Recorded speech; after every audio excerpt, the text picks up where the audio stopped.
Hello, everybody. This is Christina Fasonic, broadcasting live from Wheeling, West Virginia, where today I got a sunburn, and I'm not upset about it because it means that I was in the sun, which is something that I've missed quite a bit lately. So tonight, we're on my co-host, Damian Dressick. Hello, Damian. Greetings, Christina. How are you tonight, other than sunburned? I'm sunburned, but I don't even care because now I'm warm all the time. So how's the weather up there in Prospect? I don't know. I mostly sit in the house all day. Oh. So it looks okay. Anyway, so we have a special writer tonight, Wendy McVicker, and I'll let you introduce her. I would be happy to. So we have Wendy McVicker, who is currently the Poet Laureate of Athens, Ohio. This is the second Poet Laureate we've had in the last couple of days. She's been writing and stirring up poetry wherever she can for lots of years. Her chapbook, The Dancer's Notes, was published by Finishing Line Press in 2016. Her most recent publications have been in the anthology The Boom Project, Voices of a Generation, and in Pine Mountain, Sand and Gravel. And I have a special tidbit. I learned by reading a blog that she was interviewed by. Her first poem was a celebration of horses in the third grade.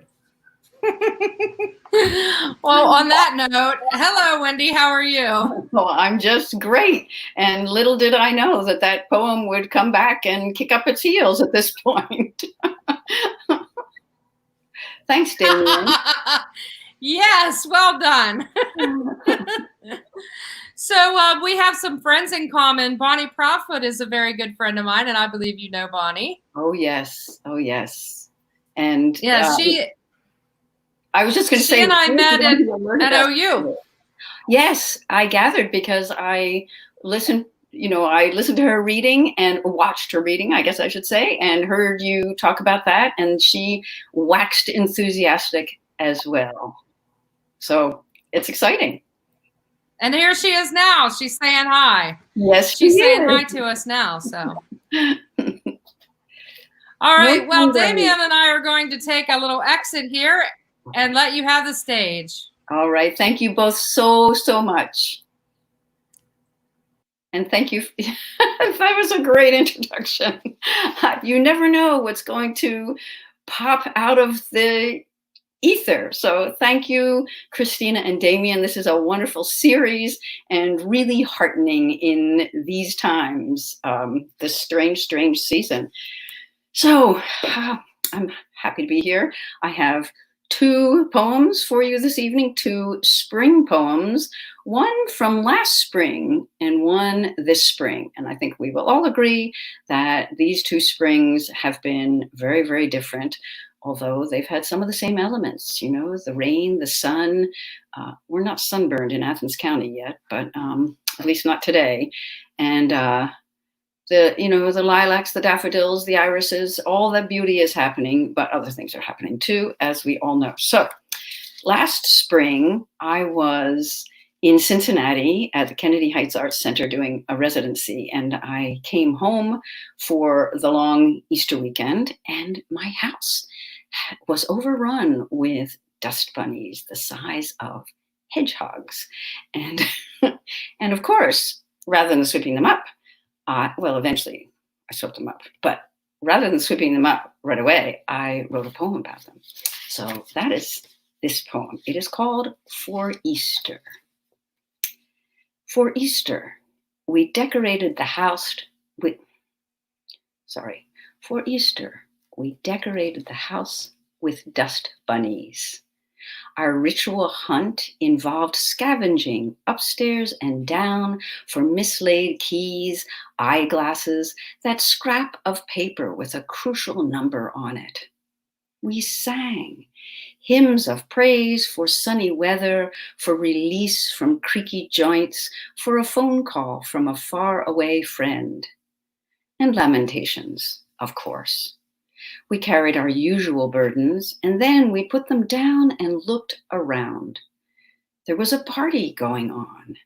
redbuds flaunting purple beads, and dogwoods in frilly dresses of pink and white swaying on the lawn, dandelion crowns and violets for dolls' bonnets. We put on our finery, my jacket, a cast-off from one of our children, your cap honoring a local dairy, and went outside, left those dust bunnies to multiply under the bed and on the stairs. Rebirth was everywhere. We lifted our faces, our hands, our hearts to the honeyed sun. We almost skipped across the lush new grass. Birds in the branches and bees in the just opened lilac hummed. We rejoiced. So a year later, here we are in our houses inside, as Damien said, looking out. And this spring's poem is called One Empty Cup, and it honors this beautiful cup. One empty cup. Why is this blue cup so appealing to me?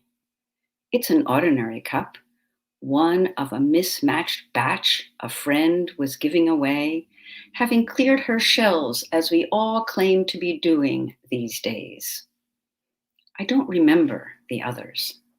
I was drawn to this blue and hesitated, as I always do. Am I picking the right one? Does someone else want it more? But then I pounced and took it in my hands, and now it rests on my desk.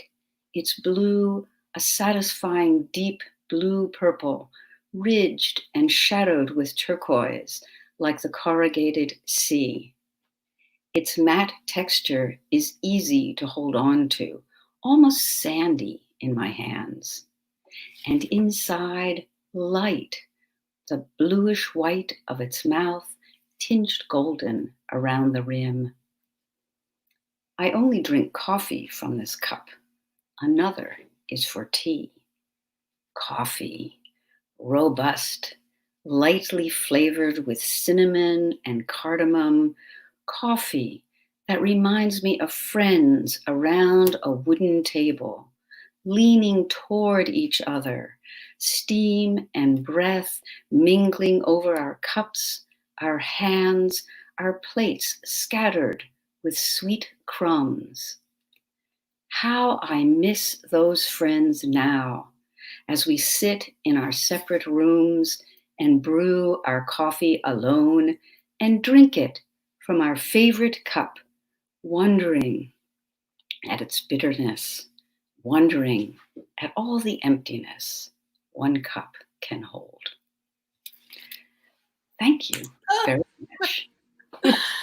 Oh, yes. I mean, I really felt that deeply. I learned that my addiction to coffee is partly because of the caffeine, but it's more about what you just said. It's about sitting there with the cup in my hand, with my friends, and enjoying the togetherness. And I miss that. Yes. So much. Yes.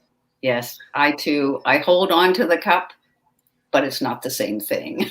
No, not at all. And you're right. I mean, the coffee's fine, but it's really everything that comes with it that makes it taste good. Yeah, that's what I think too. Oh, that was lovely. Thank you. Thank you. And I was struck when I looked back at the poem about the dust bunnies, by the sort of air of frivolity in it. Mm-hmm. I thought, I definitely don't have that feeling this spring. Well, and I think so much taken for granted, like not appreciated, but right. Like this would just continue. You would have time to go back and clean up those dust bunnies, and right. Things were right. I mean, yeah, those were both very beautiful. Well, thank you. Thank you so much. I really appreciate this opportunity to share them with you. Yeah, it's funny. You managed to get things I really like, coffee, and things that I really hate cleaning the house. So two of the key poles in my life. I think you might be my brother, Damien. Well, hopefully someday soon we'll all be able to sit down and have a wonderful cup of coffee together. That would be I great. certainly hope so. I have dreams in which I'm doing that with friends, and I think I may not be the only one having dreams of being in crowded rooms with people. It's wonderful. Yes, I know, and you always wake up disappointed, though. Yeah. Someday we trust, we hope. Yes, yes. All right. Well, that's it for us tonight. So on our next reader is going to be Donna Zarilla on May 21st. And I want to let everyone know that we are not going to be doing WCONA Live on Memorial Day. So I'm not sure how you're going to get through your holiday weekend without your dose of WCONA Live. But if there's any readers that you have missed, it's an excellent opportunity to go back and check out some of those readings. And I'm super excited to tell you guys about who we've got coming up. Some of the readers coming up in June. We have a wonderful lineup. We've got Kayla Sargenson from Pittsburgh, James Charlesworth, Jacinda Townsend, and Sherry Flick as Jason Irwin coming up. So we've got a really great lineup so far for June. I cannot be more excited about it. Yes. This has been fabulous. You folks are doing a wonderful job and a great good for our world. Well, we couldn't do it without wonderful writers like you joining us, Wendy. And wonderful audiences like all of you out there in Audience Land. Absolutely. That's All right. right. Well, see everybody later. See you on Thursday. All right. That's Bye. good. Bye. Thank you.